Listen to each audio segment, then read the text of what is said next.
It was early. The sun had not yet risen. The house was quiet, but my mind wasn't. I sat with my journal, with my pen hovering over the page, trying to feel thankful. I listed blessings, my family, my home, my ministry, even answered prayers, and I actually meant every word. But underneath it all, something in my chest still ached. It wasn't ingratitude, it was hunger. That quiet whisper that most will never admit, even out loud. You should be content, but you're not. I remember trying to pray it away. I told myself, I'm fine, I'm blessed, I should be grateful. But that desire, that ache, persisted and deepened. Silencing a holy hunger doesn't create peace, it creates pressure. And that pressure is costly. It steals your joy, it steals clarity, it keeps us performing for peace instead of living from it. We start shrinking our dreams, we start second guessing decisions, and then we say and call it contentment. Maybe you're honest enough to say you've been there too or are there now. You look around and you see good things, blessings you prayed for, progress you've made, and you genuinely feel thankful. But somewhere deep inside, a whisper says, there's more. And then guilt creeps in. Who am I to want more? I already have so much. If I were really spiritual, if I was really a good Christian, I would be satisfied. So that guilt quiets the hunger, and we call it gratitude. But that's not contentment. That's resignation. Wearing a smile. I'm good. Paul wrote something that used to confuse me.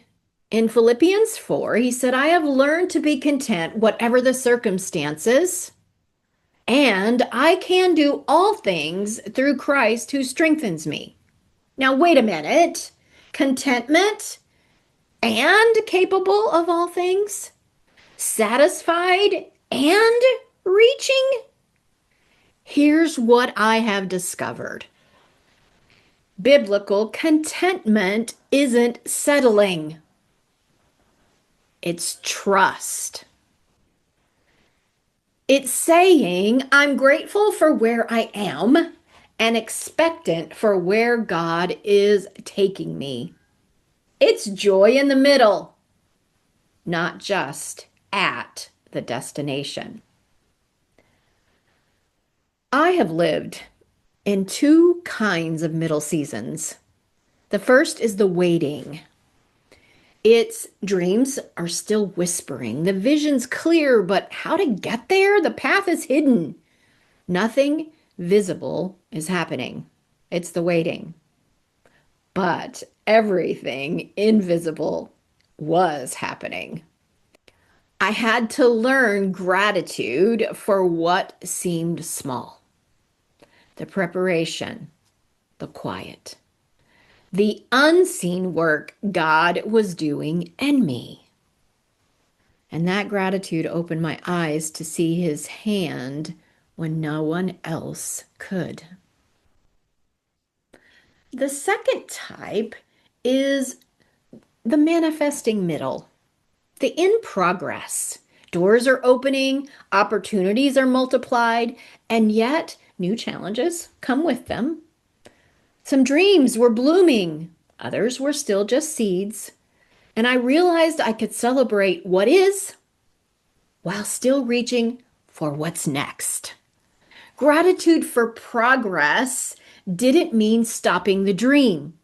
It meant enjoying the journey without white knuckling the outcome. And here's the truth that set me free. Gratitude doesn't make you passive. It makes you powerful. When you pause to give thanks, really pause, not rush it, something shifts. You stop operating from lack and start living from overflow. You stop grasping and you start receiving. You stop hustling for what you think you need and start aligning with what God is already doing and giving. And that alignment, a holy hunger awakens. Not the hunger that drives you to exhaustion or whispers, "You're not enough, do more." But the hunger that draws you forward with peace and joy and trust. Think about it like this. When you're starving, when you're hangry, you'll eat anything. Fast food, junk, whatever's quick, feed me. And in truth, you're not tasting it, you're just consuming. Now let's picture a different picture when you slow down and savor a good meal. When you let yourself taste it and explore, not rushing to chew, but slow down and savor all of those savory spices and taste, you begin to recognize quality and you develop discernment. Gratitude does the same thing. It teaches you to taste. When you pause to thank God for what He is doing, really thank Him. Your spiritual taste buds wake up. You start craving more of Him, more of His presence, more of His purpose for your life, more alignment with His design. You're not hungrier because you're ungrateful. You're hungrier because gratitude awakened your appetite for what is real. Psalms 34:8, taste and see that the Lord is good. Not just see, but taste. Here's what I want you to know. You don't have to choose between gratitude and hunger. You can be thankful for where you are and expectant for what's next.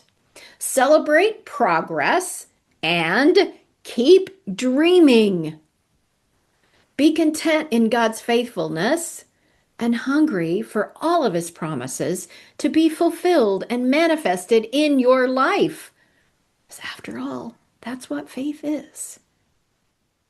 Paul said, "I know what it is to be in need. And I know what it is to have plenty. And I've learned the secret of being content in every situation." The secret is trust. Trust that God is faithful. Faithful in the waiting and faithful in the becoming. Trust and gratitude. Trust that gratitude and holy hunger can live in the same heart. You don't have to silence the hunger in your heart or feel guilty for wanting more.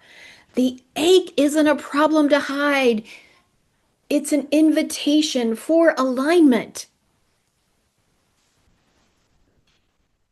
I invite you to bring me the thing that's stealing your joy. The thing that's stealing your peace. The thing that's stealing your clarity. And in a wisdom consultation, I guarantee we'll uncover what's draining you and replace it with a divine strategy so you can live grateful and hungry, at peace and on purpose. You are made for both, grateful and hungry, content and reaching, at peace and expectant. Let's walk it together.